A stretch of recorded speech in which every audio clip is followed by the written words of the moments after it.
And with that, we are live with the first of, I've got 8 weeks of different live streams planned for Tuesday nights. Some really interesting things with some really interesting people, but I think I've been most excited about just playing NES Baseball. Because we've been talking about this for weeks. Dude, we've been talking about it for a while. I've owned the Nintendo as a person who travels for work, the Nintendo is awesome. It's got all these great NES games. You pay like $20 a year and you get them. But maybe the worst of the games is NES Baseball or best. I don't know what. Next time we're playing Tecmo Bowl, I decided. So I'm fine with that. I decided Tecmo Bowl. I actually have played. I played it on a job once, and we played so much Tecmo Bowl, and it was awesome. We actually got pretty good at it. But NES Baseball, man, I've been practicing, and I assure you, it did me no good. Yeah. So this game we actually had. My brothers and I growing up had it for the NES, and we played this game. And for those not familiar with it, this is just a computer playing a demo right now. But for those not familiar with it, it is really bad. It is before the MLB got involved with video games. And so the teams are the A's and the C's and the P's. And I mean, the C's are red. So, I mean, you can assume that, or the Cardinals. Oh, yeah. I guess as a St. Louis boy. I thought maybe the Cardinals. But yeah, the Y's are black and white, probably the Yankees. But you cannot control the fielders until they catch the ball, and then you can choose where they throw it. And playing against the computer, I'll say, is wildly different than playing against a person because this whole game is going to be about stealing bases. And I'm going to put this out there. And I get that I'm putting pressure on myself with this. But there are few things in life. I do a lot of video production. Most people, I think, are better than me at running a camera, getting a shot, lighting something. It's not like I'm the best at anything except maybe this. This is the one spot where I feel like I could hang with the best of them. But with NES Baseball? Yeah. But I lose to the computer every time I play, and I lose to my brothers all the time. If you've gotten through a whole game, you have already won. I haven't been able to get through a whole game because I'm just I can't play defense. I'm just screaming and then lots of obscenities. But I got a whole glass of milk in me now, so I should be a competitor. Does a body good. All right. I'm from a dairy town. Milk is I'm religion. from a dairy family. Oh, well, then you're one-upping me already. My dad is just retired, but he was the third-generation owner of a cheese company. I'm going to be the peas.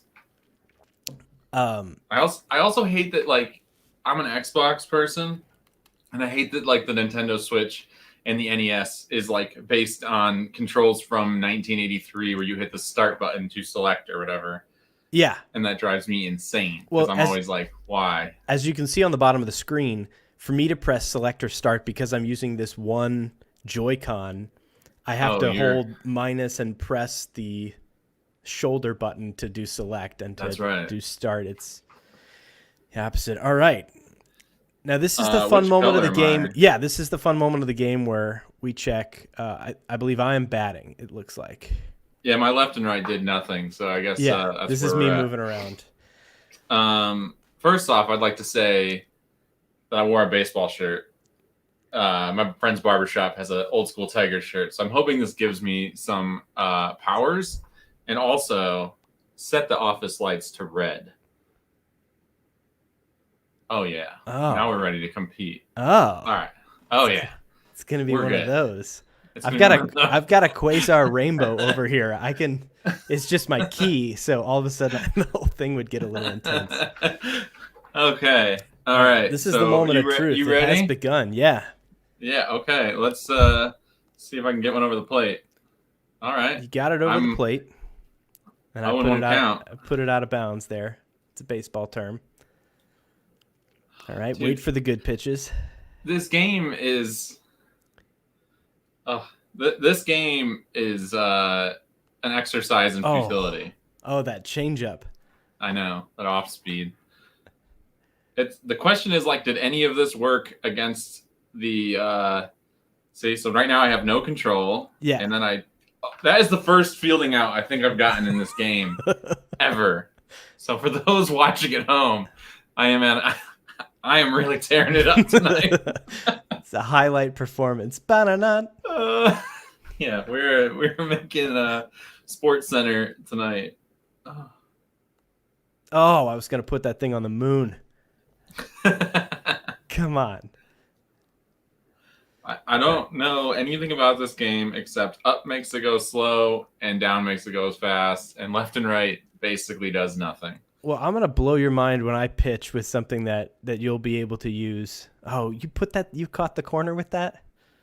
Dude, I am an artist. I'm painting the corners over here. Your catcher's framing it.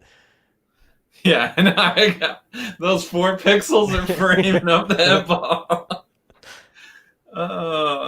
Have you shot much baseball? So when I was an intern, I shot the Get Tigers through. a bit. Oh, Come boy. The P's are 1, 2, 3. unstoppable. D, 1, baby. 2, 3. Oh, boy. All right, here we go. I have shot a little bit of baseball. When I was an intern at the Flint Journal, I like got a pass to go shoot some Tigers games because basically on my days off, they're like, yeah, we'll apply if you want to do it.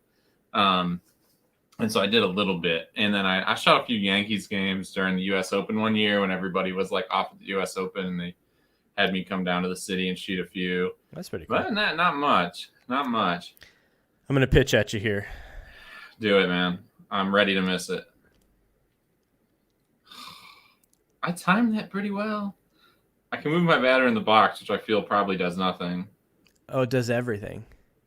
It does everything. Grab that, son. Whoo! Dude. Man, peas. Come on, peas. So what you may start to notice is, just like in real life, when I throw this pitch, I can put it outside, and then if you switch left and right on your controller, you can actually put it back over the plate partway through the pitch. So I'm going to put this thing to the left and then bring it back. Oh, I timed it. Also, was that 44 miles per hour? Yeah, it was an underhand pitch. It's hard to tell, but whew. Got that down the middle. And this was programmed in 84. And so I think like 95 was the fastest pitch that had ever happened at that point. Oh, deep. Get down. Get down. You got to grab that, son. Oh, yeah, this should be why does he not run? I don't know how to make him run. Oh, this might be useful to you at this, but I'm not going to pitch for a second. Okay. So your guy will only ever run to first, even if it's so clear. Like, even if they haven't caught it yet, your guy will always stop at first. The way to advance your runners, if you haven't done this before, is you hold your D-pad to the direction of the base that they are on, or the base that they were last on. And then it's the top of the 4 buttons is advance.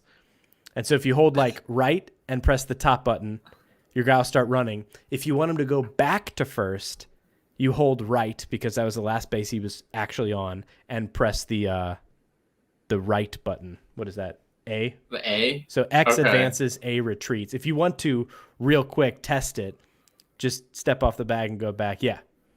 Okay. Now, what's really funny to me is, based on my memory, is that there was only 2 buttons on a Nintendo controller. Oh, I got robbed. There's only 2 buttons on a Nintendo controller. And so when I play these Nintendo games on the Switch, I feel like all 4 buttons do something. I believe they like the X and Y do the same thing as the A and the B, or something like that. I think it's like duplicated. That makes sense. Yeah. All right, here we go. How do I bunt? If you tap the bat button, you can sort of bring it to different pieces there. Yeah. Grab that. You got to grab that, man. Oh, I don't. Okay. I'm choosing the safe route. I got caught in my tag up there. I figured I'll stay safe this time around. I will just tell you this as a fun fact of this game. If you're ever in There the are situation, countless. if you're ever in the situation like you are right now, and the ball was still in play, there is no reason to ever have runners on first and third. Due to the speed of the throwing around the bases, you can always advance your first to second while threatening home with the third guy, and just force us to make the decision. So normally, if I was playing with my brother, I would let him steal second. Like I just know there's no way around that. All right, here we go. Oh, I went for the double. Oh, there was Beautiful. only one out. I got to pay attention. No, I think that was it, right? Yeah, but I should have just gone for the play at first. I went for the double play, and it was one out. Yeah, but that ended the inning. It did. I'm just saying I almost missed the first because okay. I threw to second first. Oh, come on. That was a little no warning. I wish the music would come through on the stream because it's wonderful. Oh. Boom. I can. And as a testament to 101, I'll be darned. Dude, the Peas. The Peas pitcher that year. The 84 everyone Peas. knew about the 84 Legend. Peas, baby. Legends. All right, here it comes. Okay, we at least have game audio. That's gonna be a foul. The. No way he grabbed it. Was that your first baseman? The baseman? Peas defense is unstoppable. Yes, I think it was my first baseman. All right. I think the Peas had a Golden Glove winner in '84. Yeah, the Peas were known for their Cy Young and Golden Glove winners.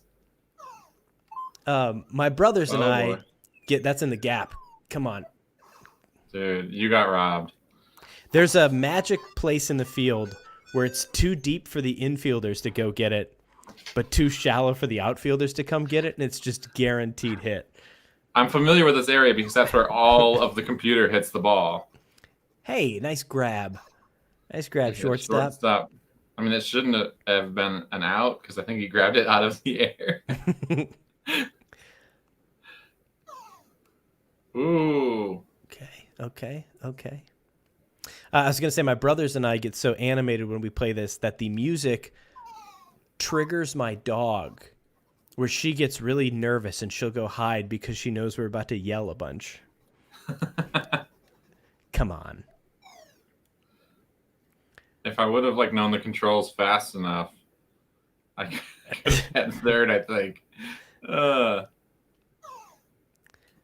trying to remember 84. I noticed that right fielder didn't make the play, and I'm trying to think if the C's traded Bo Jackson before 84. I think they did. That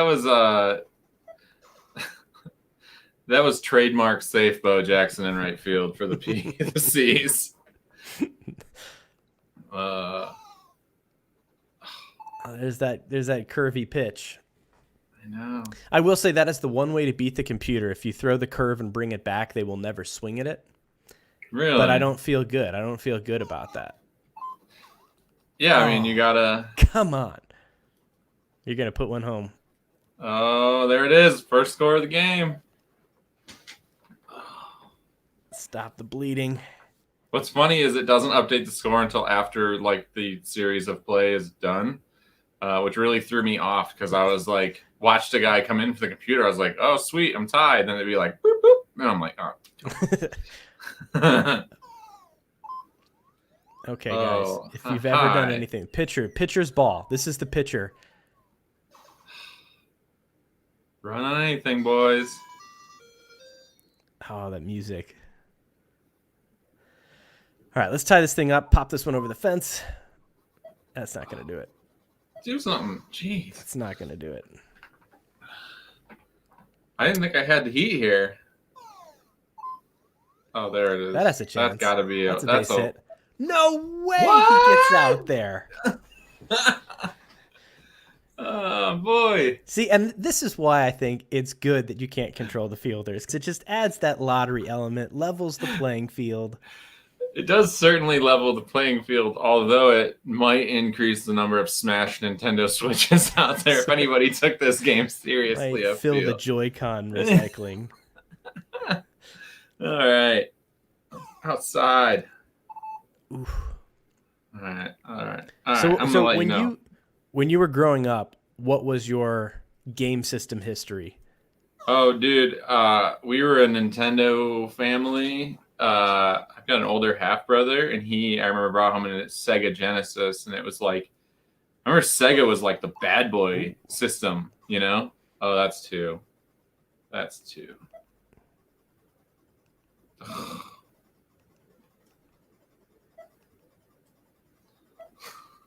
Dude, the pickle. I was gonna let you. I actually wasn't gonna let you have it. I was throwing it, and then I said I'm gonna let you have it because I knew I wasn't gonna get it. Oh, what? I don't know how to do anything. What? So I believe you pitch with A, and if you press a D-pad direction and X, that'll be. Oh, okay. There we go. Your batter's half swung. Yeah. So I remember like when he got the Sega Genesis, and that was like the bad boy system. And so that had like what was it? Jeez. It had some game, Altered Beast. Altered Beast. That was yeah, Altered Beast, and then we had it was the one with where you're like racing on motorcycles, beating each other up. Oh, with like chains and stuff. Yeah, you had chains and bats, and you beat each other while you were racing motorcycles. And we played a lot of that, but we had Nintendo and Super Nintendo, and then we had Nintendo 64. We had a lot of video games. And then I had a PlayStation 1, and that was like game changer. What's really funny is like, so about when PlayStation 1 came out, there was the 3DO, which, do you remember that? No. It was like, it was like kind of right when Sega CD and Sony PlayStation and all that were like overlapping. And like 102, 102 by the way. Yeah, there's the speed. So it was like kind of the same time frame. And so the 3DO was basically like kind of in between a Nintendo 64 and a PlayStation on graphics. So it was like, I don't know, 16-bit or 32-bit or whatever the rating system was back then. And I remember we were visiting like my grandparents and stuff, and my uncle's roommate at the time had got a 3DO, and it had like that Gecko game or whatever it was, and it ended up being on PlayStation. But at the time it was like a 3DO exclusive, and it was like this very 90s 3D game. And I remember him being like, it'll never get realer than this. Like, this is too insane. And it was like, 1990s. It was like Star Fox graphics. Yeah. And so and I was like, yeah, he's right. This is insane. Like, he was a huge tech guy. I was like, games will never get realer than this. And needless to say, he was incorrect. Like, I remember when this always remember it.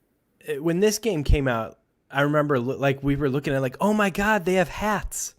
And it's like 3 pixels that makes up the hat. It's like the brim. It was like the crowd is just a glowing radioactive. Wait till I hit this home run, then you'll see the crowd. All right, I'll give you a homer ball here. Oh. Yeah, look at that crowd out there. It's packed today. C's and P's division rivals. Pre-COVID. This is a pre-COVID matchup. C's and P's. This is as realistic as the fans at a current baseball game. That's true. The cardboard cutouts. This is actually, we've gone full circle. We've jumped the shark here. Oh, come on. Phew. Oh. I could tell by that realistic shadow it was foul. Oh, that's through. It. That's through. That's through. Uh-oh. Yeah. Okay. This could be trouble, John. Have you ever watched Major League? It has been a long time. So growing up, my dad's from Cleveland, so like, oh, of course, I threw it to home perfectly. I'm just stay. I'm holding the ball at home. This is the This is The the steel prophecy. curtain, baby. Yeah, I'll let you take second. I'm not going to take home. My dad was a huge Indians fan, so we went to Indians games like Oh, get past every that. summer. Oh, there's the what do you call it in visual effects? I thought you'd go back. I In thought I visual tried effects, they have to. those. I tried to go I know. back. I was like, he's got to go back. They call it like the impossible valley or whatever, where basically like Uncanny things are Valley. too yeah, uncanny valley, right? Which I have no idea why I was talking about that, but we would just go to tons of Indians games. So when that movie came out, we were like obsessed. We watched all of the major leagues, like heavy duty. And man, that movie was so funny. But the announcer, the drunk announcer, is like all I can think about right now. Like, they're like hitting the baseball over the right field pole, and the fans are outside. And, too high, too high.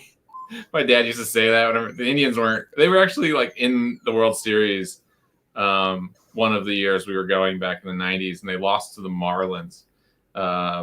And I remember like the next year we went to Cooperstown for a vacation, which is pretty close to where I grew up. It's like only a few hour drive.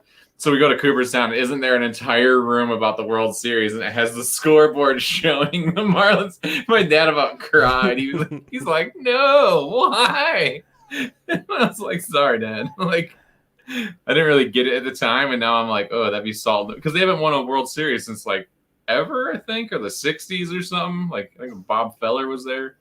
Yeah, I thought So the it was Cubs always. were the last holdout, weren't they?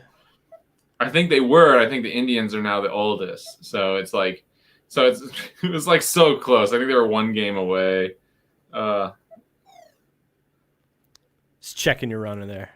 Just making sure. I'm using the joystick instead of the D-pad. I don't know if that's I probably should switch to the D-pad. I feel like I'll have more directional control. Since I'm connecting this to my computer, I have to have it in the cradle for the HDMI, so that's why I'm limited to this Oh little yeah. Joy-Con. Not my preferred way to play. I had that 101 got laced to the gap. Uh-oh. Oh yeah. Still going for it. Oh, let's just send it. Let's send it. Do it. Run it out. Run, boy. Run, boy. Run, boy. Yeah. The in the park triple. I actually found at Best Buy they sell a thing that will let you use the Switch for the Nintendo without using the dock. Because when I travel, it like is a nightmare. I like to travel with that dock. So for hotel TVs, it works, but you have to use the original Nintendo power supply, which I'm just trying to wait till I find one for free because I don't want to pay for another like $50 power adapter or whatever. Oh, what is that a hit? Oh my gosh. Yeah, it just popped up right in front of the catcher. Off the end of the bat. Whew. Man. I'm doing my first shoot this week. Oh yeah? And it's like 4.5 hours from St. Louis. And same exact thing. Your pitcher just came to make that play. Did you see that? That makes perfect sense, right? He came all the way down at breakneck speed. I was not even to first, and he had sprinted to the plate. Closing that 90 feet in a heartbeat. Oh, there we go. Oh, it's a base hit. What? Where's the ball? Throw it. Oh, I didn't do that. A rundown. Those happen somewhat automatically. Yeah, because I did not do it. Yeah, it's exciting when it happens, though. Get out of here. Okay. Don't you dare take second this time. Boom. You stay home. You can do whatever you want. You're not getting second. I can control one thing right now, and it is you not going to second. Oh, that's got big. a real chance. That's got a real chance. Oh, Look at that crowd. Look at the screen. screen. The crowd go wild. Look at that audio for you all. Oh my gosh. No way to speed up the animation either. We get to watch them round the bases. That that feels good. going deep off the seas. I don't even remember which cut team I am. Oh, what? I'm not monitoring, but I assume there's about 200 people watching the stream right now. I've been texted by multiple celebrities. Yeah. Okay. I don't like to name drop. Tom Hanks told me that. Yeah. Tom Hanks said to make sure your followers are anonymous. Yeah, he said don't name drop when I was talking to him, Tom Hanks. I used to refer to Tom Hanks' son as Baby Hanks when he was in Dexter.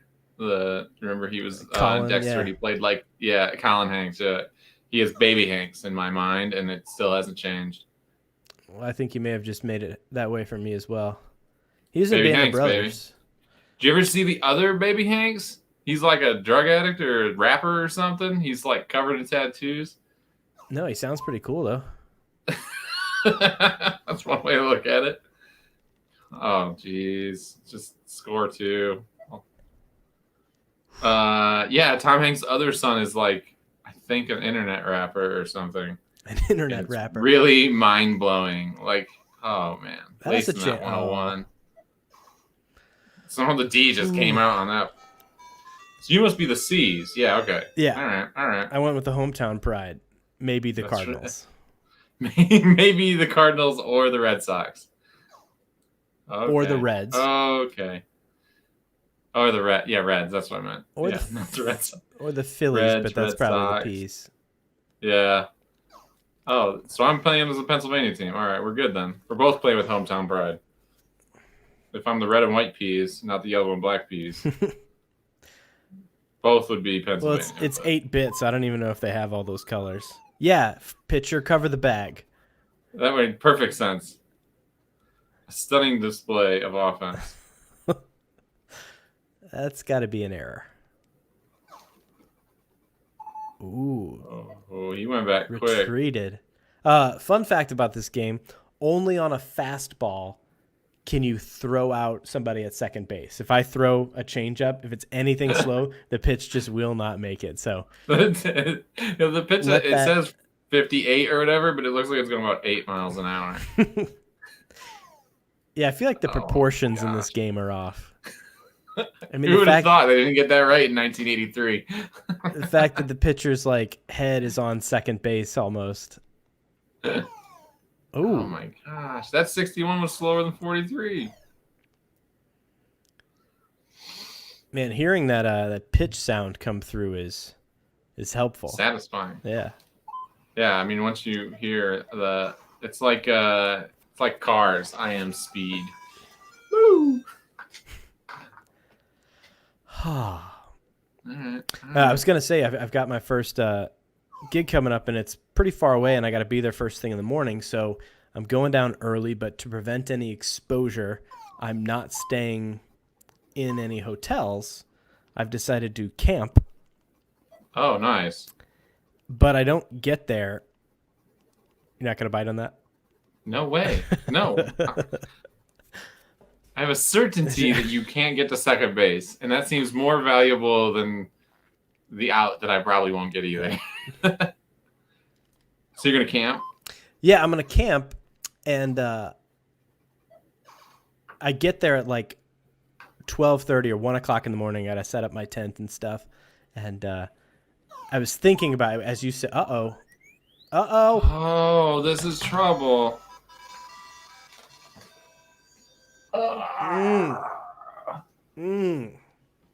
It's feeling good.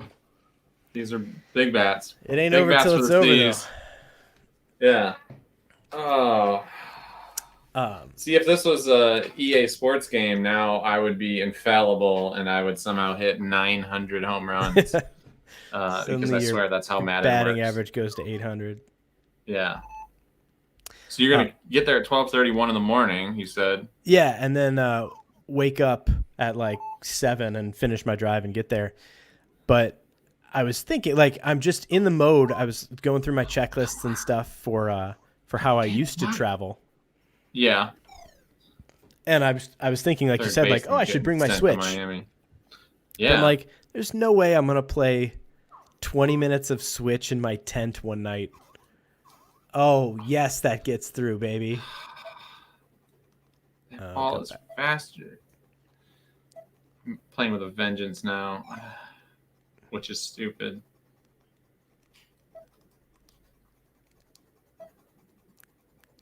Whatever. I That's can't fine. believe. That's fine. Sorry, That's I got fine. quiet there. I can't believe I was able to maintain the concentration and manage those base runners. The P pitcher Whoa. is unstoppable. Oh yeah. Whoa. There we go. P third There we baseman go.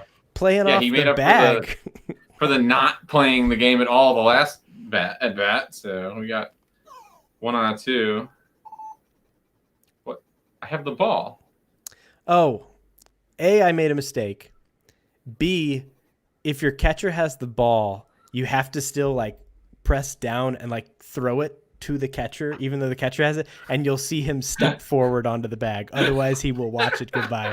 I was trying to send my guys back. I didn't mean for that to happen. No, I am not mad at your play. Oh my god. These are the worst That's gonna hit the 9 wall. baseball players on earth. That pitch made Oh. it to the wall. Okay. This is a good inning. This is a good inning for me. I'm feeling Yeah, good here. this is the C's are infallible right now. Ooh.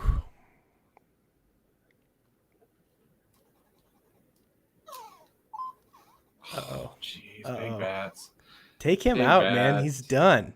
Can you? I didn't No, know that was no, a thing. it isn't. No. I was like, Also, I'm quite sure that there is no statistical difference between the teams and any players. It's not like oh, yeah, one no, team I gave pitches it is just. I a gave color that thing. assumption for sure. Yeah, I assume this is for 4-year-olds amazed by glowing pixels to just pick a letter. Straight 2 smoke. strikes, just like that.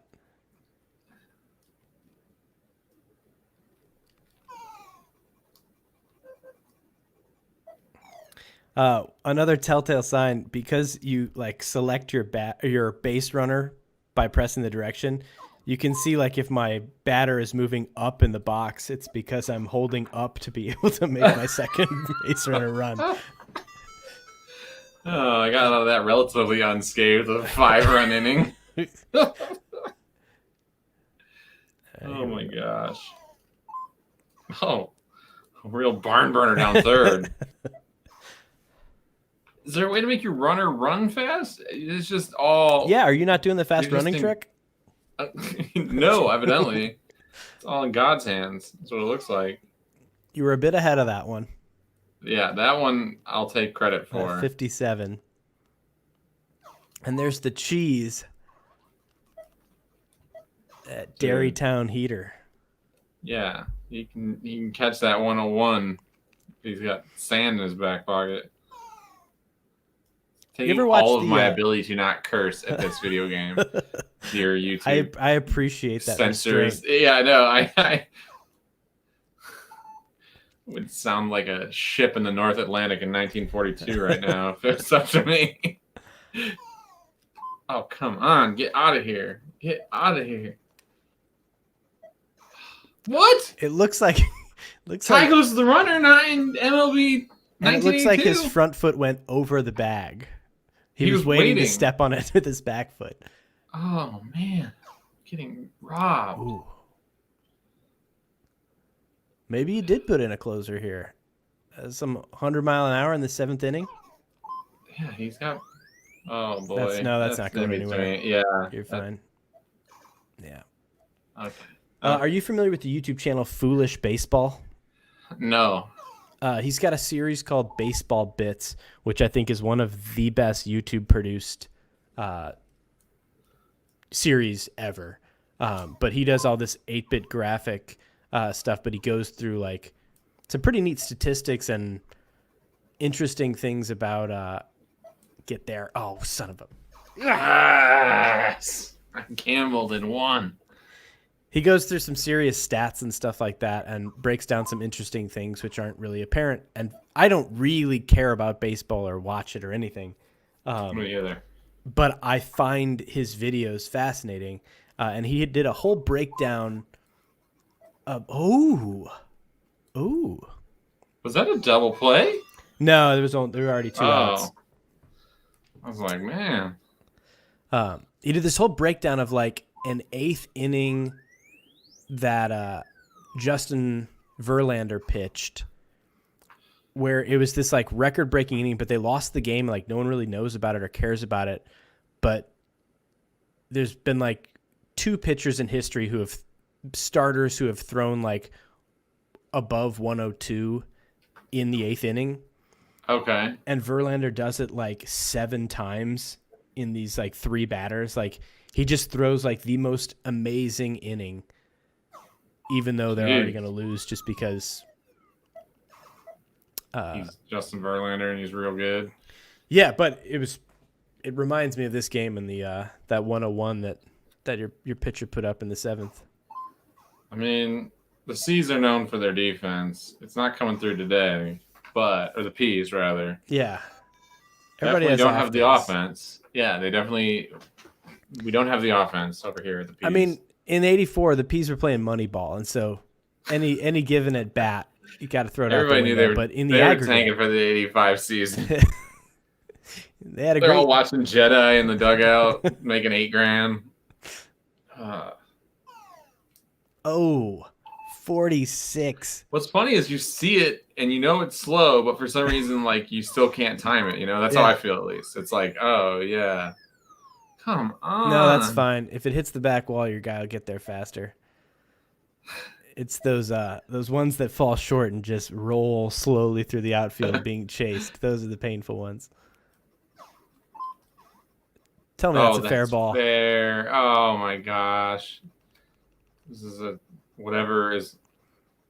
a 2-run home run. Oh, it's half his body disappeared. That helps. Oh, it was tempting to go for the infield homer there, but I'm surprised you weren't just already there. that was one of my slower runners. Yeah, that was Trying to trademark acceptable Don Mattingly. All right. If anyone is watching this live, which I assume no one is, I encourage you to comment, if only pathetically, because in theory the comments show up here where we can like respond to them. We can put your comment on the screen. We can highlight it. We need to know the thoughts of the people. But yeah, we need that comment. And the comments don't really come through when we have no viewers. I don't know how much you know about the YouTube algorithm, but there's a direct relationship between the number of comments you get and the number of viewers you have. Oh, so if I have neither of either, like... Well, if you have no viewers like us, it's not going to be a lot of comments.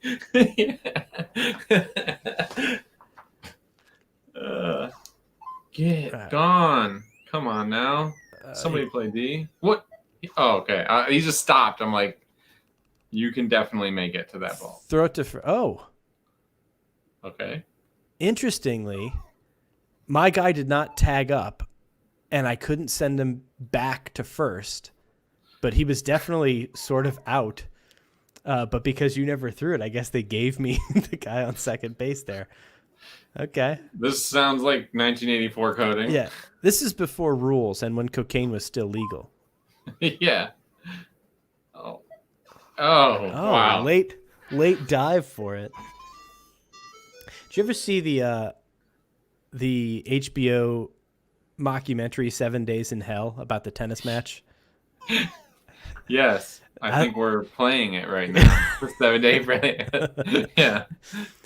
In the beginning of that, as they're like telling their stories about everything, they get David Copperfield to do an interview as David Copperfield.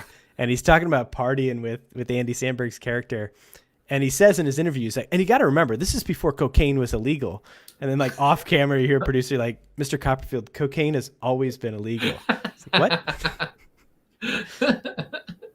You got to remember. Uh-oh. Okay, come on. Give me one. No. Okay, I'll take it.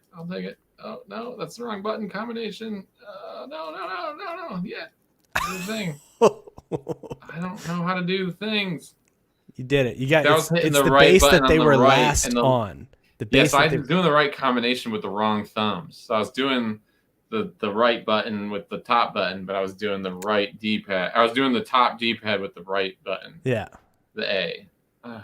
You have dyslexic thumbs. The days of my Call of Duty Warzone have done me no good in this advanced gaming world. Are you Southpaw? Is that what it is? I don't know. I'm dumb paw. Is the YouTube acceptable term I'll call myself right now. So you were saying as we were getting started that you were sort of testing. Okay. Do it. That's extra Do it. bases. Oh. Oh, do it. Oh. Just get there. Running it out. You left your guy on first that whole time. I don't care. Yeah. We're only down to 9. As you were saying, I believe that your batter right now burned your defense. I believe your batter is the go-ahead runner after you go through the whole lineup one time. I think you're right. Oh, do you see it went over the score in the corner? It's actually pretty cool. I'm impressed, Nintendo. Some serious perspective work too. Yeah. Okay. Get down. What are you doing? Oh, he did. Yeah, grab you gotta that. run. Great. If the guy went when the ball was hit on the ground, I had a chance. But you were saying you've got a live setup that you're testing, you're working with. What is on the live docket? I've been doing portfolio reviews for some younger photographers, and I've been having fun with that. Yeah, so I kind of have fun with those. I told him to run early, even. And then he ran back when you swung, because you were still holding the up button. Oh my goodness! It's just a well thought out game. There's zero flaws. So I've been reviewing some student portfolios, or open, whoever wants to do it, just for fun to kind of give back. I was trying to find a way to find something positive to do with COVID going on and everything. I know a lot of people are missing out on their college classes, and workshops are, come on, the bats in St. Louis are so hot. Woo. This is a away game for you. Why is the crowd cheering this much? A lot of people came in. A lot of people came in town. Yeah, the seas travel, babe. The seas travel. So just trying to find something positive to do for kids and stuff that don't have. Oh wow, third baseman high on cocaine again. So just something fun to do so they could kind of get some work. They're not work experience, but professional advice. Yeah.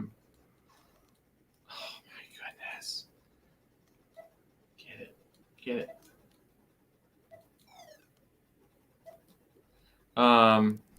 Thank you for not making me have to tempt you by teasing my third baseman out there. That was going to be complicated.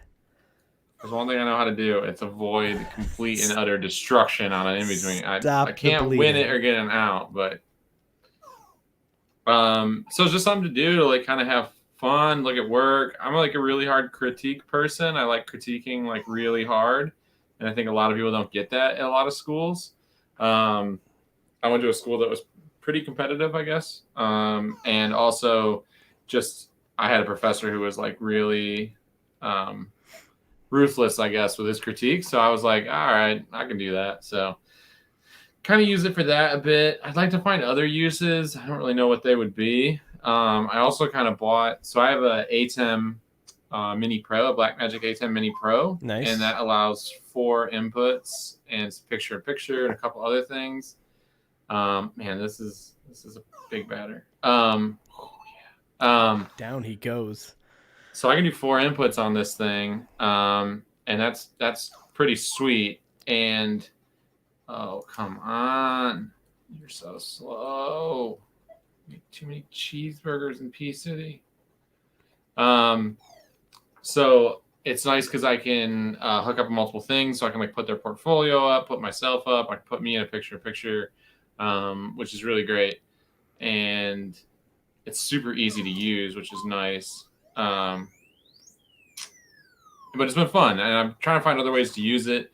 But I feel like it's going to be important for client work soon because I think I'm already running into situations, which I haven't done a lot of video shoots really, but I have done a few.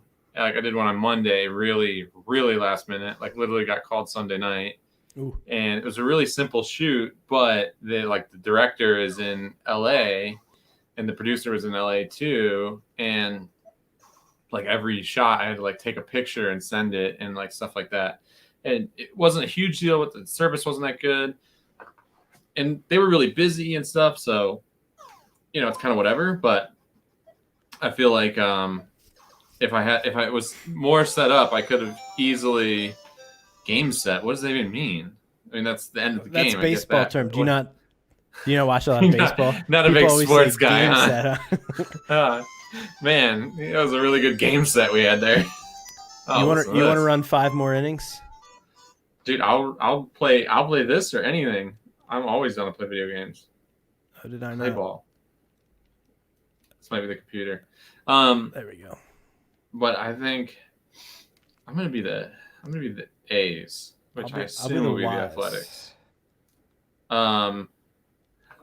So I think going forward, I think in some capacity you're going to have to maybe feed out to a director or an editor or a producer or an ad agency or whatever. I don't know, something.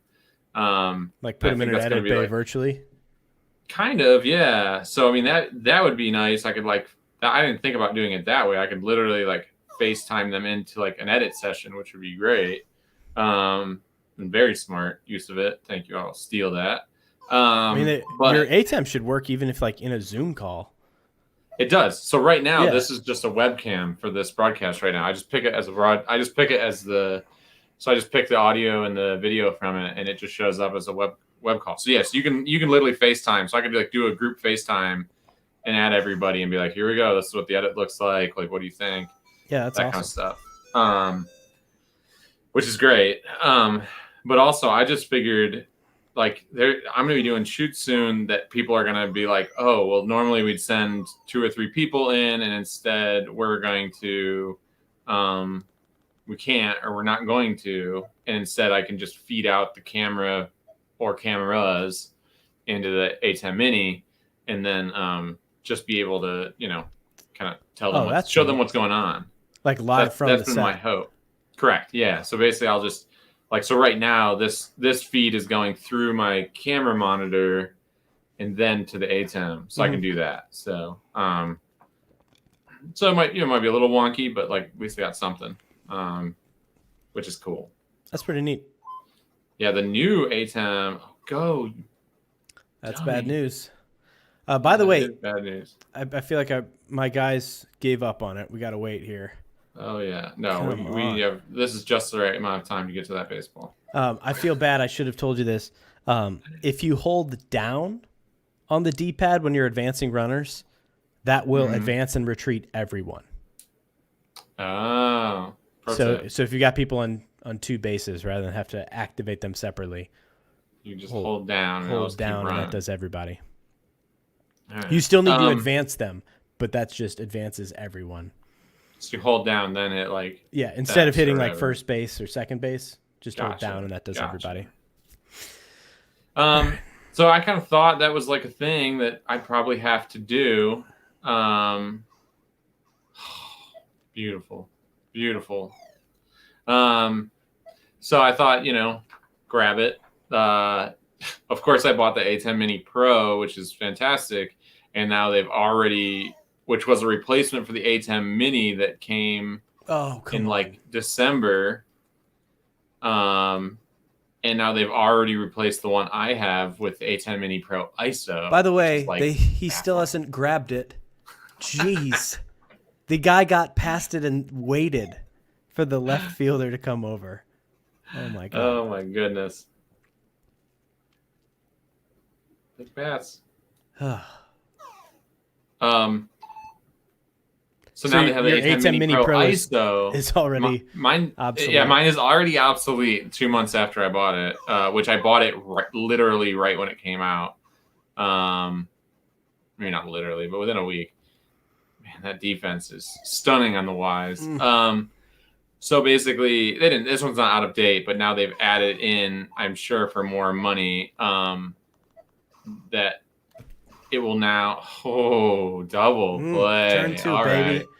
right. So mine will record to an SSD through the USB-C port, so you can I could record everything either instead of broadcasting or in addition to, I don't know, a bunch of stuff. But basically, I could record the program output to an SSD, but the new one will now do that. In addition to that, record isolated tracks. Oh, that was a quick double play. That was catch it and tag him out. If I'm honest. Get it. Nope. Oh, we did. So now the new one will actually give you isolated tracks. So it'll record all the inputs and isolate them. Which is bonkers. Pretty rad. So you'll actually have 4 in-sync tracks and the program all on your SSD, which is totally wild. And it'll also create a DaVinci Resolve project that is the program output. So whatever you do the back, why? So it will create a DaVinci file at the same time and allow you to put said, like the DaVinci file just open, and it'll be whatever you ran as the program. So all your switches, your fades, everything will all be in the DaVinci file all ready to go. So that sounds awesome. I'm flabbergasted that the catcher let that bounce before he caught it. And then made the blitzing throw to first base. Yeah, I bought the Atomos Ninja Assassin a few years ago, and in the period between when I ordered it and when it arrived, they discontinued it and released the Shogun. And I was like, okay, oh, great. Did they let you return it and do everything, or? No. Well, I guess they could have, but it was more expensive, and the big advantage at the time was the Shogun did SDI, and I was shooting with mirrorless cameras and didn't need it. Oh yeah. But they also did dual batteries and stuff, and my Ninja was a little lacking. But yeah, it was that same thing of it was even before it arrived. Like, oh, okay. I've heard that. So I just got my first Atomos anything this past week, and I got a Shogun Inferno and a Ninja Inferno that a buddy had that were both broken. So I got 2 broken Atomos with no accessories, but totally fine with me. But anyway, so I got them both, and I've been slowly piecing together all the accessories over the past week. So I'm like, I need an SSD. And I got the SSD. Then I was like, I need a little mount for it. Okay, I got the mount for it. I'm like, all right, I'm good. And I'm like, all right, I'll see if this thing all works. And then I'll order Sony batteries and all that jazz. And so then the SSD came. I got it all plugged in the wall. And the one of them has a broken screen. So I got to send it to Atomos and get it fixed. And the other one has broken SDI ports. So I'm kind of piecing it together as I go. And I'll get there. This is a good foot race. Oh, okay. No, what? Out? Safe? No, it was. Oh. I threw it a third, and your guy was safe. Okay. So I got him. And so I've been slowly putting together the pieces, and I'm just amazed at how many little accessories go into running an Atmos. Is basically all I've learned this past week. Yeah. Is there's so are you going to use them to record? Yeah, I'm going to use them with my C200. I can now do 422 10-bit. I'm going to do ProRes on them, obviously. Okay. And then I have the new R5, and I'm gonna, with that, you can record 4K HQ for a very long time, 4K ProRes 422. Yeah. And so that will be the big selling point. So I got to order more accessories. Just keep ending adding limitless accessories. But the one has broken screen, and the screen doesn't bug me, but you can't use the touch input at all. So I'm like, Yeah, that's important. doesn't work. Yeah, that is important when it's a touchscreen device, which I didn't think of. But the other one seems to work. The Shogun does work. Oh, that was a good pitch. That was a very good pitch. So the Shogun works, but I didn't know that the SSDs need a caddy. Oh boy, that's a triple. Nah. No. So I didn't know that they needed caddies. So I had the SSD. I finally get it all plugged in. I get everything going, and I'm like, all right, sweet, let's go. And then it just says no media over and over and over. And then everything online's like, oh yeah, you need a caddy for it. And I'm like, so I go to order them, and they're out of stock everywhere. And I'm like, so luckily, through the world of Instagram, a couple of people had them. So I actually, people have sent me. I got one off one dude, and another guy had 2 more. So how many you need? That'll be good. I think that's enough. I mean, Okay. that'll give me 3. That seems like plenty. I've got SSDs 5 of them cheap. if you want them. Yeah. That's what everybody's like. They only sell in packs of 5, so I'm using 2. Everybody was like, I use 2 or 3 or whatever. So everybody had an extra one. Ooh. Still gets the last out. That was brutal. Yeah, I started using. Like, I've got a Samsung SSD, like laptop drive that you would put in one of those caddies. I didn't put it in a caddy, but I just have like a SATA to USB 3 adapter, and that's what I edit on. Oh yeah, no, I just bought have that plugged into my computer, and somewhere around here, I have one that I just bought. It probably fell. Yeah, I went with the 4 terabyte SSD, and it was expensive, but man, does it fly. Yeah. Now I'm confused where that went. Yeah, I had never done that before. I'm so tempted to sneak a fastball over the plate. I know. I'm like, where? Now I'm like real confused where I put that thing. But anyways, I bought the cable at Best Buy for like $10, or no, Amazon for like $10. Yeah. USB-C to SATA cable, but evidently, allegedly, that won't work with the Atomos caddies. They said. I'm like, this is like a never-ending thing. Like this is just like. Well, that's why since I don't have the Atomos anymore, that's what I was saying. If you want the caddies, I got 5 of them that I'm not going to use anymore. I will take any AC adapters, caddies, or any other Jim Jams you got happily. I saw a comic one time that was a father with his son opening a closet, and it was just full of AC adapters. And he said, son, one day, all of these AC adapters for devices I no longer have will be yours. And that just rang very, very close to my heart, because I've got a bin labeled my treasure chest downstairs, which is if I need to power something, I've got something in there that I can connect anything to anything else with that. This is bad news. This is trouble. This game's going the opposite way of the other. Come on. Still hadn't grabbed it. Get it. No, I think that's totally true. And this Atomos, the thing that frustrates me is that their power adapter's $100, and it doesn't even say their brand name on it. It just says like Saison or whatever, like some generic Chinese electronics parts manufacturer's name. And I'm like, this is a $4 AC adapter. Like, what? How is that one out, by the way? This is a rough inning. The A's are unstoppable. Yeah, they're playing Moneyball. This is 84. Yeah, this is 85 now.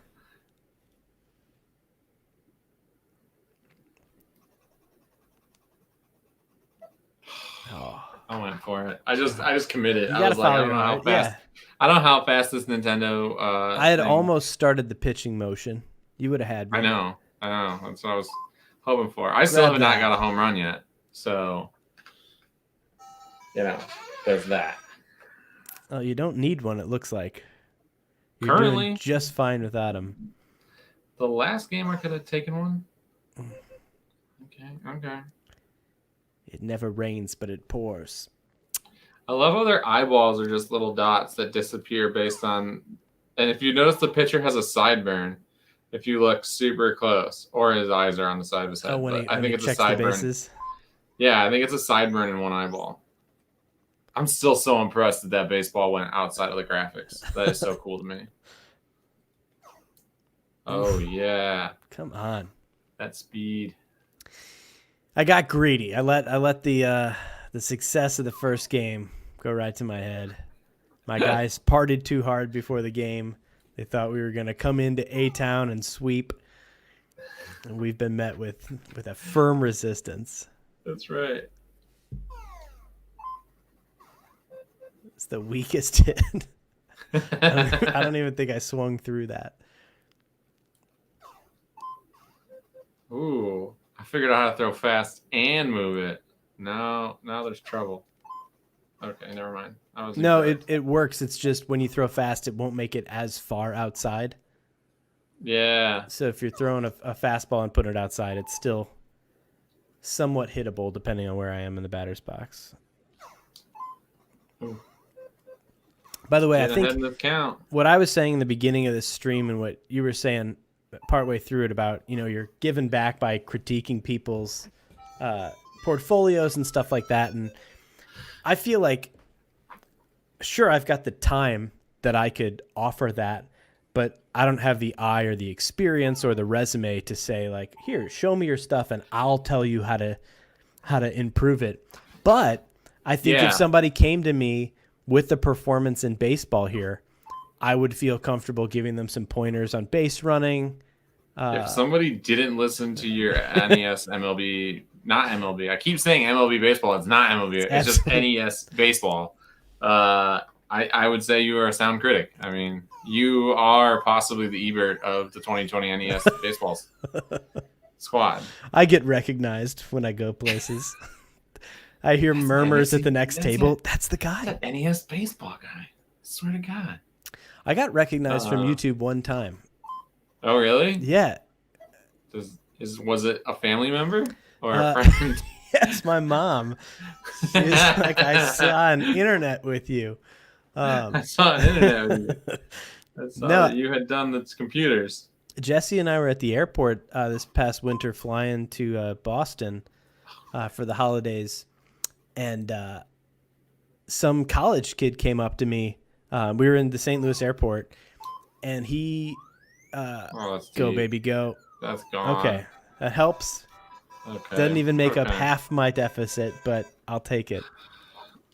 But some college kids came up who was starting at Wash U that year playing Ultimate Frisbee, and he watched an Ultimate Frisbee tutorial that I had made with the Wash U team and then found, I guess, a whole bunch of my other Ultimate Frisbee tutorials because I used to coach Ultimate. Okay. I knew you'd played it. I didn't know you had coached it. I coached the men's team for like 3 years here in St. Louis. But he came up to me. He's like, dude, can I get a picture with you? Like, I want to send it to my teammates. Like, I met the guy from the video. And I was like, this is such a tiny, tiny niche that you would find me and think that I'm anyone. I think that's awesome. I think the video that he saw, like, he was probably like the 13th viewer. Yeah, right. I when I went to photojournalism conferences back, I haven't been to one in a while, but when I would go, my username on Instagram is Brett in real life after my affinity of the movie Dan in real life. And I remember like people would be, it's Brett, but in real life. And I was like, hey, you got it. They'd be like, oh, I get it now. I'm like, yeah. I had the first time I went to NAB.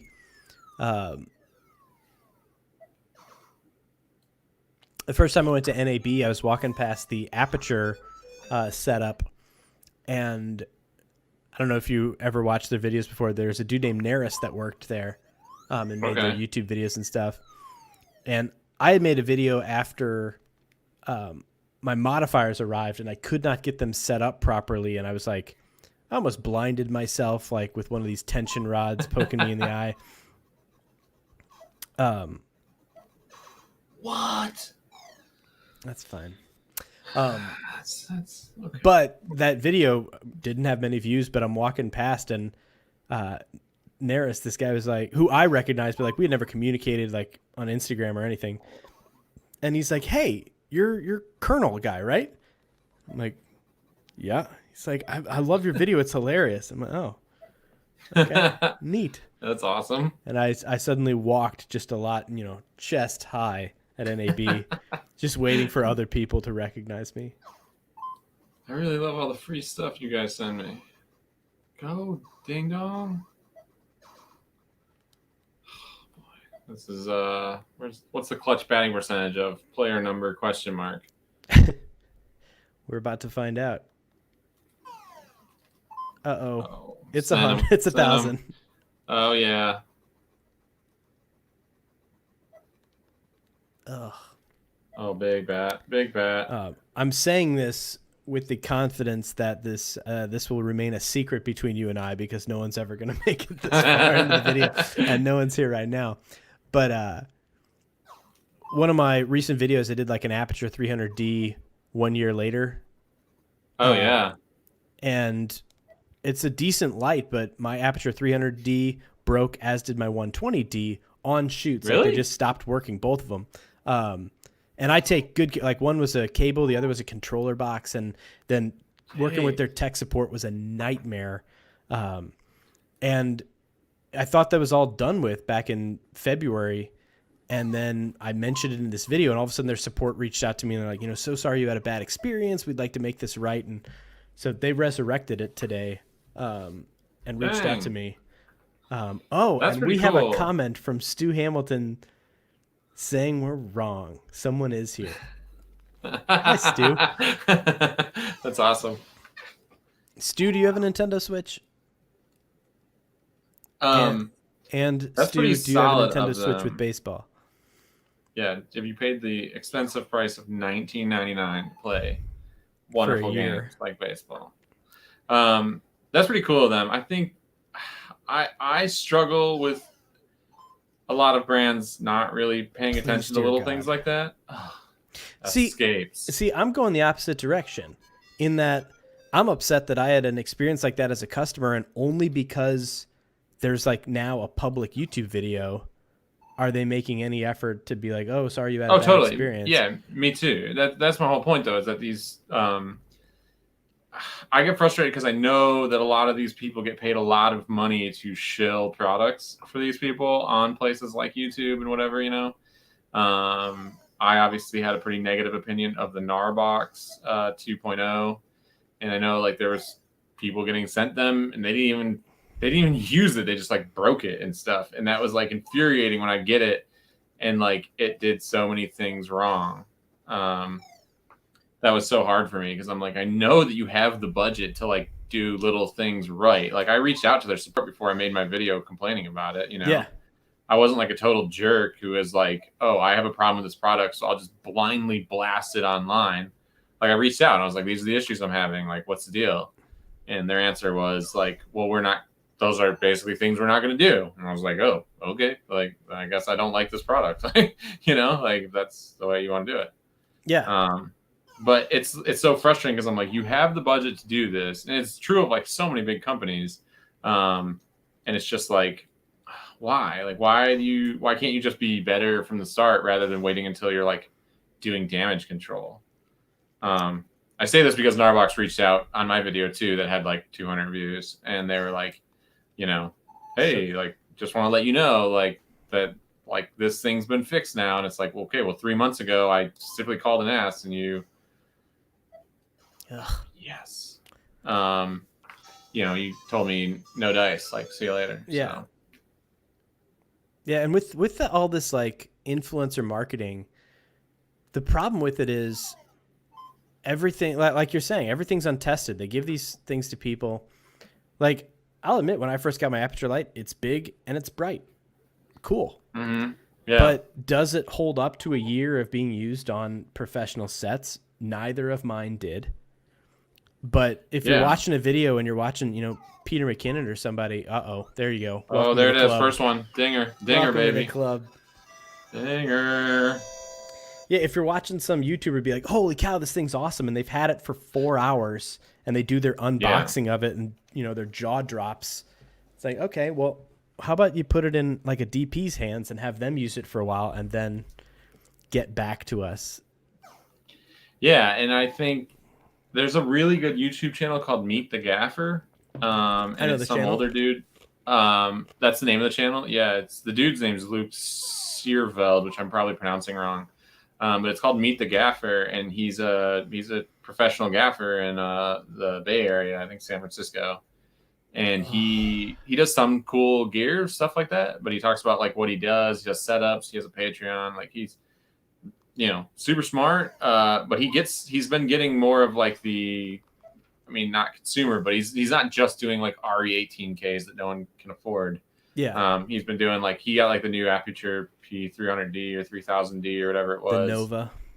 Yeah, and he played with it a little bit, and he does the bigger stuff too. But so it's nice because he actually like you know looks at stuff and like actually pays attention to it. Yeah, when Aperture reached out to me, they were like, the guy was the like Asian customer support or marketing guy, and he's like, I'll loop in Yeah, the LA team and we'll get this resolved and I'll escalate it. And so they sent me this email and stuff, and I responded. I'm like, I don't. Nothing is unresolved. Like you after an abysmal experience with service. I did get a cable sent to me, and now it works. I don't know what else you can do. yeah, Although under my breath, I was saying, if you wanted to send me a Nova, wanted to send me that 300p or whatever, yeah, that would make me have a different opinion of you. But I don't think yeah. that's gonna happen.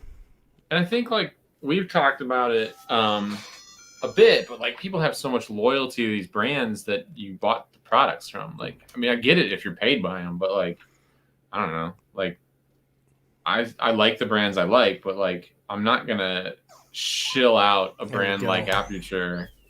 That's gone. I'm not gonna like shill out a brand that I like paid full price for all the stuff. Like, you know.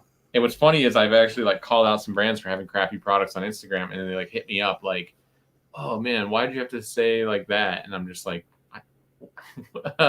I bought it and it's not very good. Like, make a gooder product. Like, I don't know. Like, if I went on your channel or your B&H store or whatever and reviewed it, would you tell me like, why'd you say that? Like, Yeah, sorry, I made it into a acceptable, content piece or whatever that other people related to. I holster my reviews a lot of times because I have such a narrow use for a lot of products. And like, for example, I absolutely love my Narbox, and Yeah. that's for two reasons. One, I don't own a laptop, so it's a Yep. really, I mean, does it back up an SD card in the field? Yep. Yeah. And two, that's all I do is back up. I'm not using it to edit or transfer, or I'm not using their Selects app to go through anything. And I tried that a Yeah. little bit this past. I went down to a lake for a few days last week, and took some photos and was trying to, like, with my iPad transfers, and it was a nightmare. But Yeah. Which I don't have a problem. I agree with there we you. Like go. that was 90% of what I needed to do, and it did that well. But it was like the price versus like it was literally I could buy a 2 terabyte iPad for about what I could pay for that NAR box in the 1 terabyte version or something. I Yeah, don't know. I did the math on it, and the read and write speeds were horrid, like literally as bad as a hard drive. And I like that was a big thing I harped on in the review too. I'm like, so, and at the time, the big thing for me, like I could deal with all those things, right? I can deal with it was a barn burner. Um, I could deal with the slow speeds. I could deal with a lot of the stuff. Oh my gosh, dude's hands made out of concrete. Um, I could deal with all those things. What I couldn't deal with was, so I use it to back up, and then I went home to a hotel, and this is on a big commercial shoot, and it was great. I was like, dang. I was like, this is awesome. Like, this is working great. Like, I was throwing my SD cards or my whatever right into right into it. Like, this yeah, is working perfect for what I need. And then but then I went back to the hotel and I, plug it into my laptop and use it like an SSD, and I'm going through a photo mechanic and I'm like doing everything. And I was doing all my regular workflow just like it was an external SSD because I like the iPad the iPad interface was completely unusable. Yeah. In my opinion, it was just useless. So I was like, whatever, this still works for me. Great. And then I plug it in, and then I noticed that even though it's plugged into a USB-C port and everything on my brand new USB-C laptop, it wasn't actually like keeping the device powered. And so that was my big thing. That was my deal breaker. I was like, okay, so I can use it for all the things I need it to be. Yes, baby. Yes. So I can use it for all of those things. But then like I go home and it dies, so then I got to like plug it into the wall while I'm trying to, I don't know. It like didn't, then I'm like, okay, this doesn't make any sense at all. Like what step is this saving me? So then I was like, okay, so I download to it, but then I can't edit off of it. I can't plug it into my computer like an SSD. And then someone was like, oh, well, just plug an SSD into it and use it to down. And I'm like, I'm paying I can literally go buy a MacBook Air and like, or a Dell or whatever for way less than this. If I'm just going to have an SSD and a card reader, like, doesn't make any sense. So, anyways, regardless, the point being that then like, I contacted support and said like, why does it say charged? They're like, well, power things are different, so we don't know. And I was like, all right, well, I'm going to get rid of this then. So I returned it, which is one of the first pieces of gear I've ever returned, actually. I generally research everything, which I researched that like crazy. And I was pretty certain I would like it. And like I said, if one of the 3 or 4 things weren't wrong with it, I would have definitely loved it. Get it. That might be okay. Oh, my gosh. Come on. What are you doing? Touch the ball. You know it, baby. In the park base hit. That's good stuff right there. Uh-oh. Little early, little outside. Yeah, I ended up selling like 40% of my kit last winter and this spring. Which was just I had all this stuff that I had amassed over the years. And I used to use B&H, and I stopped using B&H and switched to Adorama, who I love. B&H sort of had a bad experience with them. But Adorama... I love B&H, and I hate Adorama. Their used department, the guy was super nice, and he's like, I'm going to just get you a shipping label, and you get a box, and put anything you want in that box, and we'll give you a quote for everything. And then you pick what you want us to keep and pick what we ship back to you. And I just loaded that. I mean, I had like a GoPro Karma grip stabilizer and all these crappy lights that like wouldn't be worth selling anything on their own, and got a decent chunk of money from it. I had some old Sony glass that I wasn't using anymore, or that I had replaced, and then actually used a bunch of that money to get the aperture. Come on. Oh yeah. Coming down to it. I know. Gotta stop the bleeding. No way. No. You're gonna take first base. You're gonna take first base with that awful bunt. Come on. I'll take it. By the way, anyone who happened to be watching this, and it looks like we have 2 viewers. Anyone who's watching this, like, because it says like NES Baseball, like, yeah, technically that's what's happening on the screen, but our conversation has been very much about like gear and streaming and the thing that, you know, creators and videographers talk about when we talk. But I feel like anyone who would benefit from that conversation absolutely would not click on a video called NES Baseball. So I mean, we've just done our best at the algorithm. We've done our best to disappoint everybody.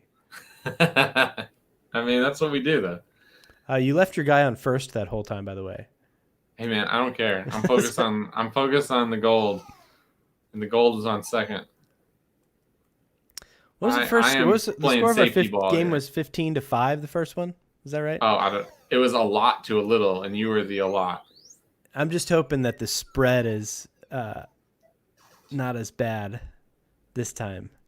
I hope I beat you by a bigger margin than you're going to beat me. I mean, I'm trying to open the wound here. I'm closing the gap, though. I know. Those bases loaded last inning when I just put 1 run in 3 times in a row. Hold on. Hold this pitch. Hold this pitch. All right. We got it. Oh, I'm going Moody. Oh. Yeah. Let me just. Let's go Moody now. This is getting serious. I need some uplighting. See, I'm just using my my built-in eyesight iMac camera from 2015.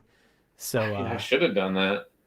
But so it's like trying its best to white balance and doing an awful job.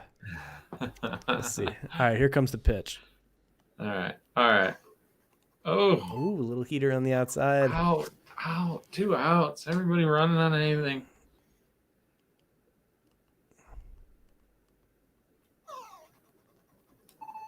Ooh. Stepping off that bag. Dangerous.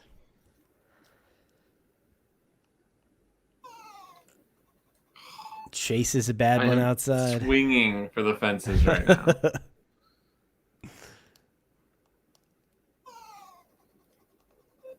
Oh, whoops. That's the control stick for you. Needed the D-pad. I know. Oh, I think I went too dark. There you go.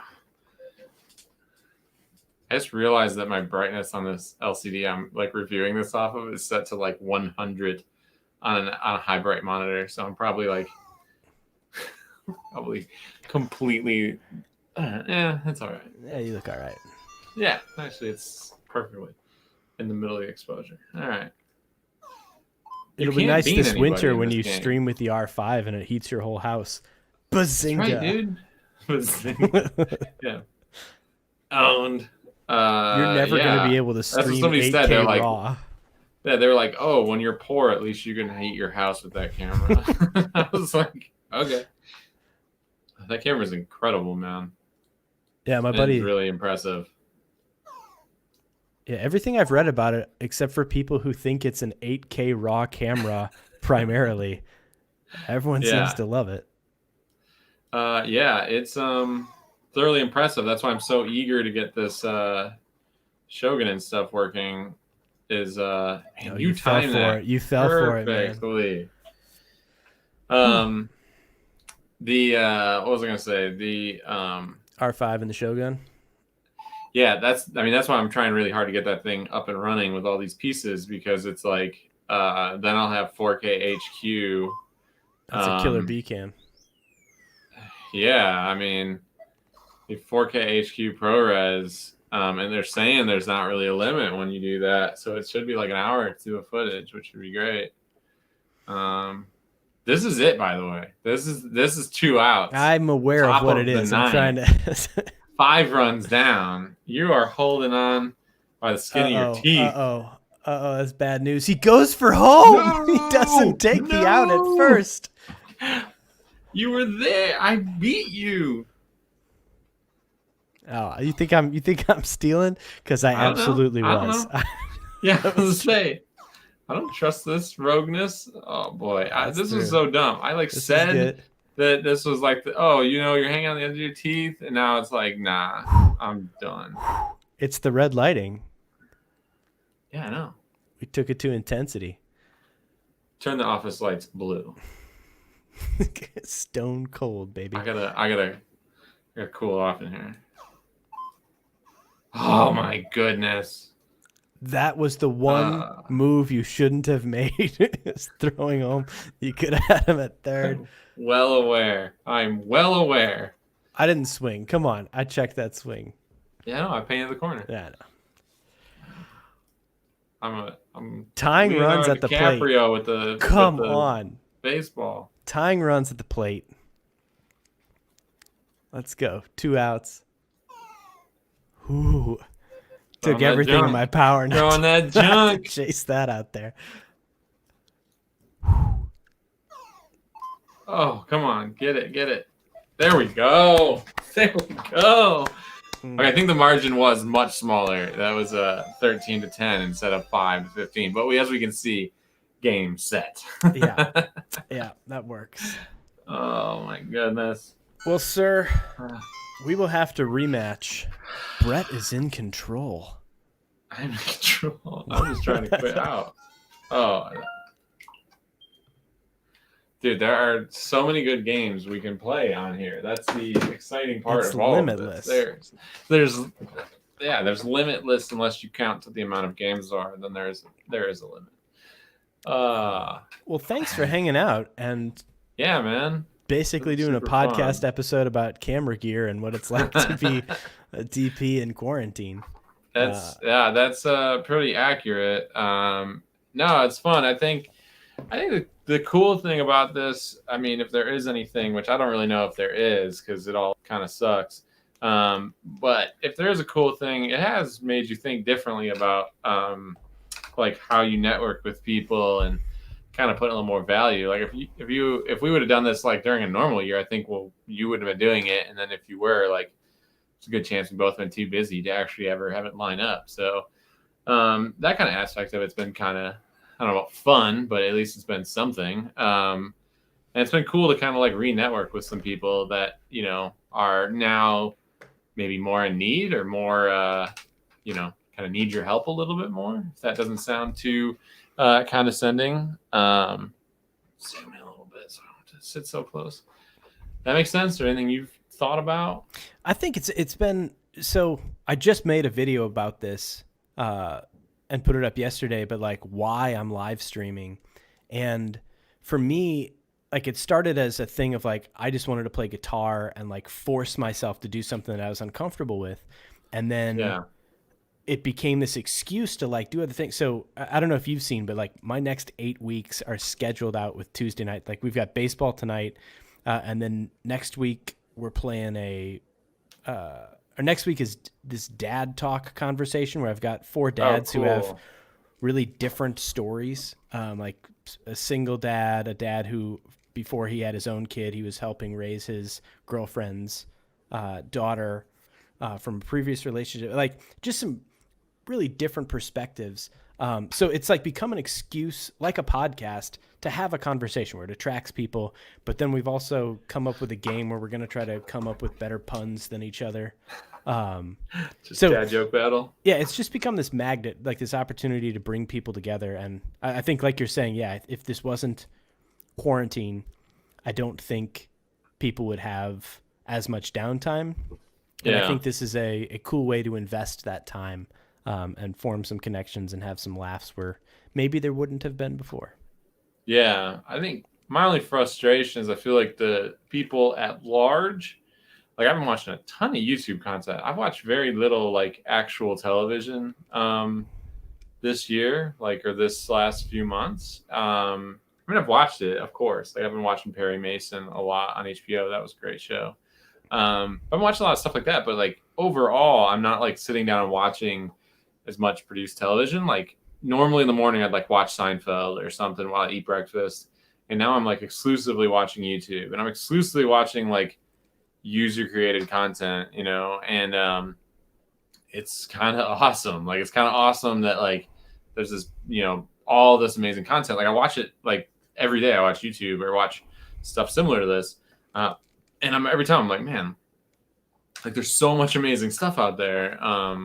In all different genres, which is awesome. But it's really frustrating me. I think a lot of people at large are not in that category. And it's like kind of sucks because if they're like making it, which I'm not, like, as we always joke about with each other on this stuff and then privately, like neither of us are huge experts at this. But it is fun to do. And it's like, I feel like a lot less people watch it than I would have hoped, even including like friends and people that are like followers on Instagram or followers on YouTube. Like, I'll post something up and it doesn't get a lot of views. And I'm like, man, like, you know, you spend time on it and you spend a lot of like energy doing it.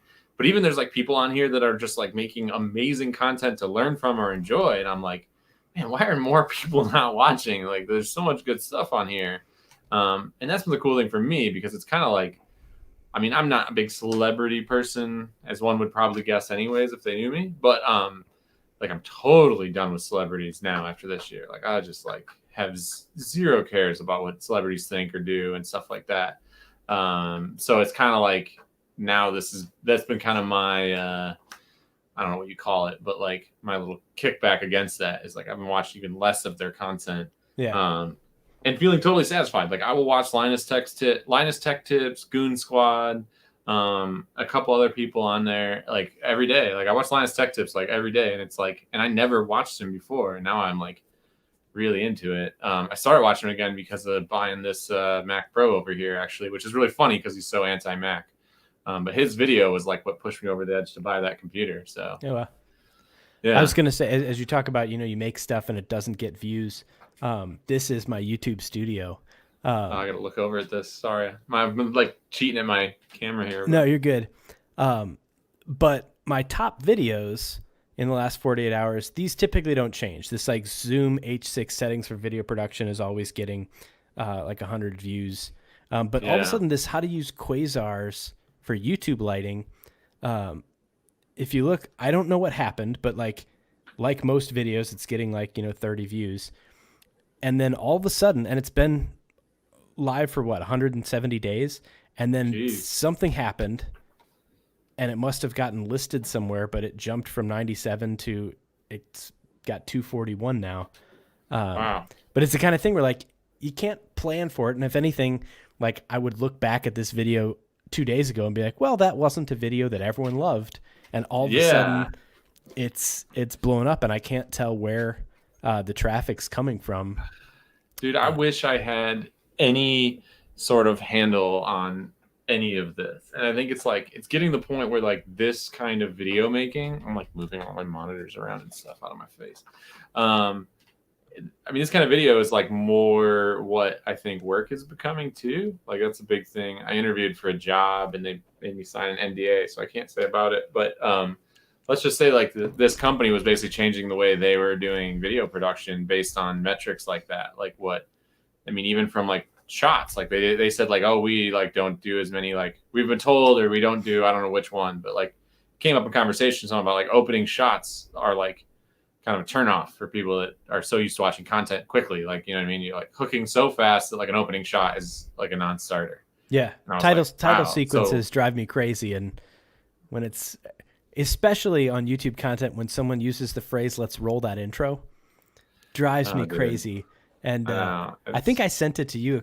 It was sometime last year. I did my own video, which is like 6 tips or something, and it's like, first let's roll that intro, and the whole video is like 6 minutes of intro, just all this nonsense. But like, people want you to get to the point. I know, and that's like, I saw something. It was a meme, and it was like, so today we're going to talk about, but first, and then like it was just like someone hitting like their fist through a button, and the button had like the 10-second forward hop on it. It's just like, boom, I'm out of here. Like, get me to the next part as fast as humanly possible. I do like there are a few people who on their ads they put a timer on screen that's like ad remaining like 90 seconds. It'll count down or something like that. And Casey Neistat and Corridor Crew, I do that. And it actually, I don't know what it's supposed to do, but it makes me watch the ad more because I'm like, they respect the fact that I don't want to watch this. Yeah. Like Casey Neistat had a video he put out today. I'm not like a Casey Neistat fanboy, but I think Casey Neistat might be one of the best video storytellers out there right now. We talked about this in our podcast. I agree with you 100%. Yeah, and it's just like, it's baffling to me how good he is. And it's not that he's like Martin Scorsese or whatever, and all that stuff. But what it is like he can tell a story out of nothing with nothing. Like he uses nothing. And like I can watch 10 minutes of whatever he made. And like today's video was about him driving. I mean, you should go check it out. But like his video was like him driving from LA to San Francisco to visit his son. And he talked about being a father and like how it's really hard being a father to a 22-year-old and like whatever. Stuff I can't relate to. All of that stuff. But like, I'm like watching the clips at the beginning and I'm like, dude, he's literally just driving down the road and this is like awesome. Like, yeah. And I can't look away. Like, yeah, exactly. And it's like, I was getting mad watching it. So I'm like, this son of a gun, YouTube safe slander.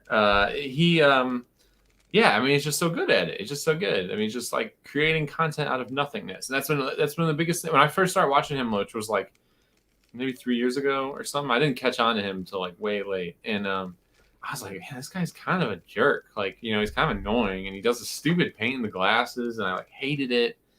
And then slowly, I'm like, how is he getting like this many transitions like hidden? Like he was like doing things with the camera and like phones and whatever, and I'm like, he is making going to run errands interesting right now. Yeah. And I was like so mad at it. I was like, this dude is literal. And then like when somebody does it wrong, which like Matty Hapoya is like one of my pet peeve dudes on there. He used to be really good, and now he's trying to be like more of an influencer dude. It's like just be the tech guy. Like Yeah. he was the tech guy between him and Peter McKinnon. And Peter McKinnon was the obnoxious one, and he knew all the tech. And now he's like trying to be like Peter, and I'm like, I don't know. I mean, do your own thing, but like his views seem to be going down too. So it's like I can't be the only one. But like those people like to do it wrong just drive me nuts. It's so funny to me. That's like how good Casey Neistat is at it is always amazing to me. Yeah. I think the last thing that I'll say, and then I need to go to bed. Yeah, that's fair. I made a video. I shared the thumbnail with you today, of that like filmmaker reacts to amateur YouTube videos, but it's a video that's about what you and I were talking about the other day of like the criticism of bad content and like what does that do? And it's interesting because you talk about you're a harsh critiquer, but you critique to help.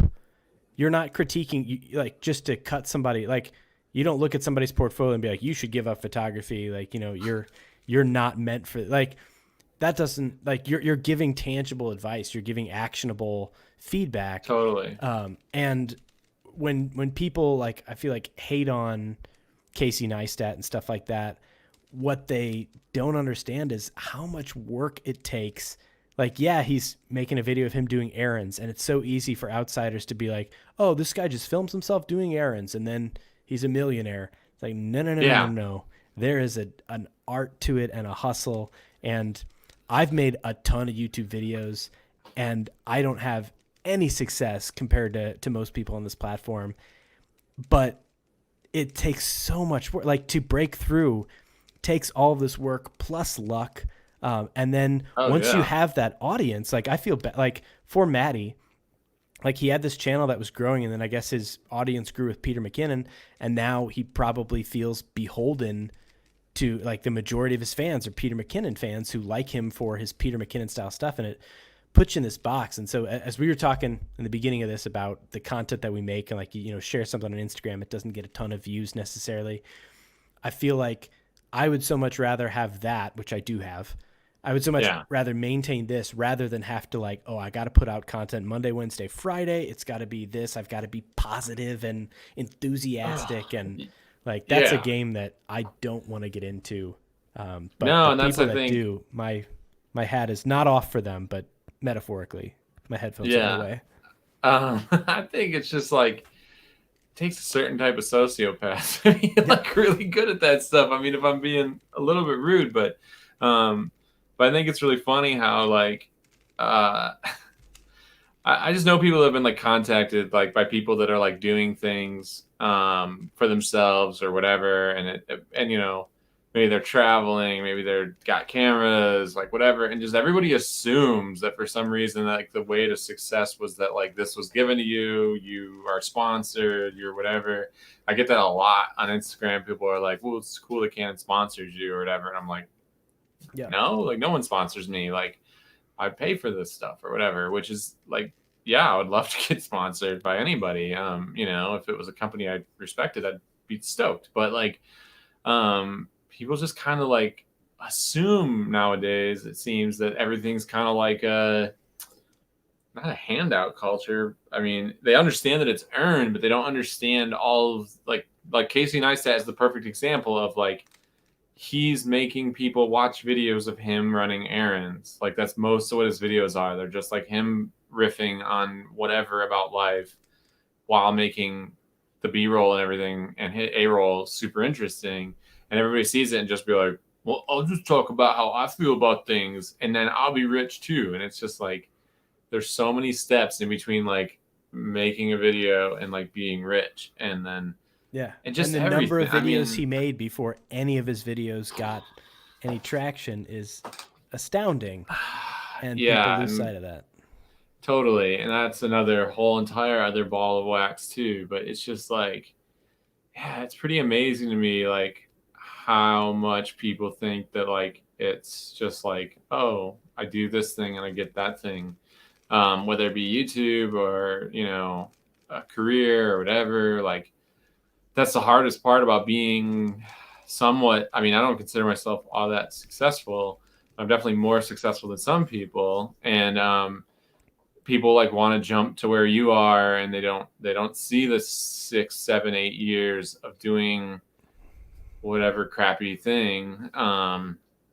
And that's always super hard to me, because it's just like, yeah, you don't get to jump to that part like without doing this Yeah. other part. Like no one becomes a doctor because they're like, dang, I want a Porsche, so I'm gonna go be an anesthesiologist now. Yeah. How do I do the surgery thing? Like, I'm sure I can figure it out. Like, it's like, you gotta go to medical school, bud. Like, or whatever, I've gotten to do some cool projects, but I've also filmed a lot at dentists' offices. For some reason, I ended up doing like 4 or 5 dentists, several, like this is like 7 years ago. And it's like Yeah, just the most uncreative work. It was just misery, but yeah. you got to do it because you got to have something to attract the next client, and it's the way it goes. I think, I think the last thing I'll say, and then we can both go off to our respective beds in my Xbox, is that Warzone is calling my name, I man. understand. Um, I think clout does not equal success, and success does not equal clout. And that's like a hard thing too for a lot of people that have one or the other or neither. Is like, I have success in the fact that I work for great clients. I have made a living at, I mean, primarily photography, but also filmmaking for 10 years, without another job, which I consider a success, a huge one.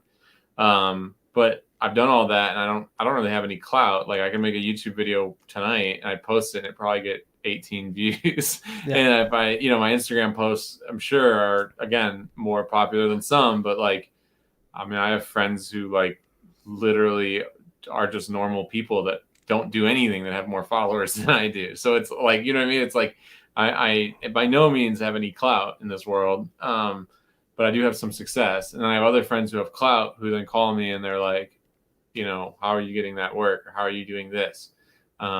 Which I'm not hating on either one, but it's just like the two in no way seem to correlate, which I think is hard for some people to Yeah. One does not maybe not guarantee the understand. other.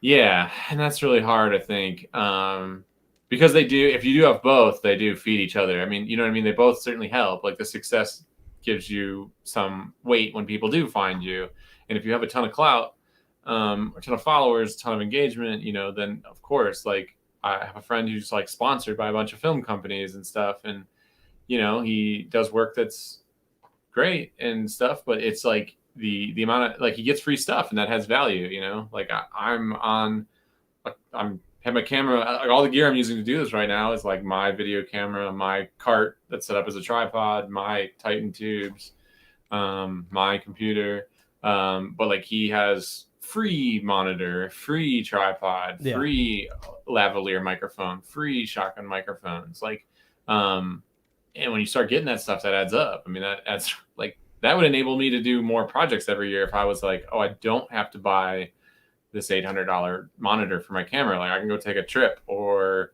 pay someone to assist. Like I would love to just pay someone to help me make a personal project video rather than pay for this $800 piece of equipment. So that's my frustration in the career right now, is that like there is value in this clout and I can't attain it as quickly as I would like to, or in as many numbers as I would like to. And there's no secret answer. I mean, you just got to have a consistent passion for what you're posting and doing. But, like I was texting you this morning and I said, man, I wish I had friends around. I would be like making YouTube videos like crazy. Like, like camera reviews, gear reviews, whatever.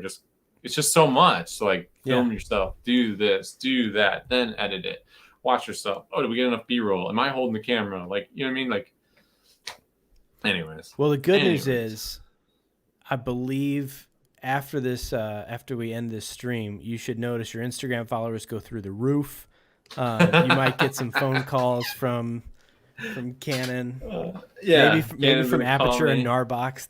They'll find our misgivings Yeah, and just attempt to put right them. Narbox and Aperture in the tags of this video. Yeah, they'll find it. They'll make it That's an how they hour and find 44 minutes into the video. I'm sure they will. They're dedicated to their customer support. Maybe that's what's wrong. Maybe the videos are just too long, and it takes them a month and a half to watch them. That could very well be the case. Well, sir, we will have to rematch since we ended in a tie, one game. We'll have to revisit this sometime and see what other we NES could also classics just are in play there. a co-op adventure game, which would be great. That's true. We'll figure out. I'm gonna hit these sticks, and I will find a game that is worthy of playing.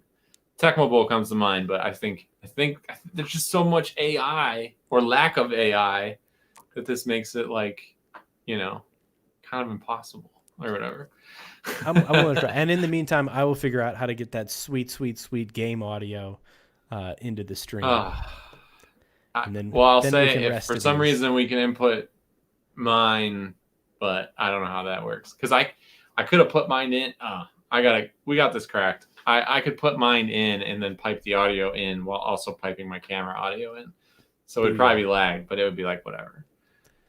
I don't think anyone would notice it. I think the lag would be fine for the streamer as long as you've got a monitor so you can time your swing right.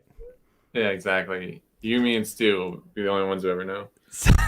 There were two. Now everyone's gone, but there were two people here for a while.